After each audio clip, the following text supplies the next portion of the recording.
राधे राधे दोस्तों। कौन है राधा रानी जिनके लिए मनाया जाता है राधा अष्टमी का पर्व? चलिए जानते हैं। कहते हैं कि राधा रानी का जन्म कृष्ण जी के साथ सृष्टि के प्रेम भाव मजबूत करने के लिए हुआ था।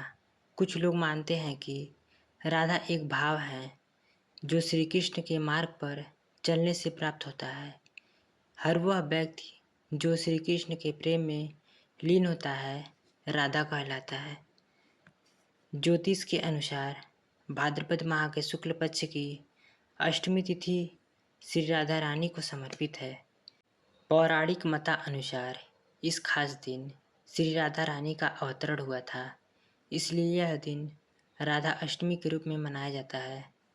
इस दिन श्री राधा रानी की पूजा की जाती है और उन्हें उनकी प्रिय चीज़ों का भोग लगाया जाता है।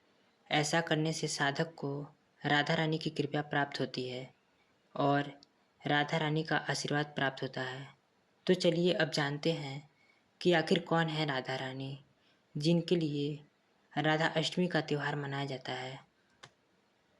जहाँ कृष्ण वहाँ राधा, राधा बिना श्याम है आधा। ये दो शब्द नहीं बल्कि एक नाम है जो एक दूसरे के लिए ही बने हैं।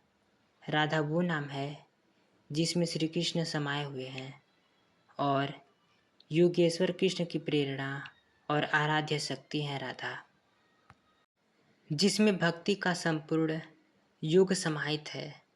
आज के समय में श्री कृष्ण और राधा रानी अपने अटूट निस्वार्थ प्रेम के कारण ही सच्चे प्रेम के प्रतीक माने गए हैं।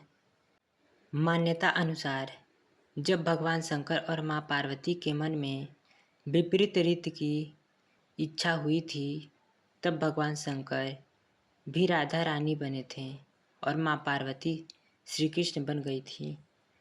वही भगवान शंकर ने राधा रानी के रूप में रास रचाकर एक खास उल्लास दिया था जो राधा अष्टमी के महत्व को बहुत खास बनाता है। कहते हैं कि राधा रानी धरती पर श्री कृष्ण की इच्छा से ही आती हैं। माना जाता है कि जन्म के 11 महीने तक राधा रानी ने अपनी आंखें नहीं खोली थीं और कुछ दिन बाद वह बरसाने चली गई थीं, जहाँ पर आज भी राधा रानी का महल मौजूद है।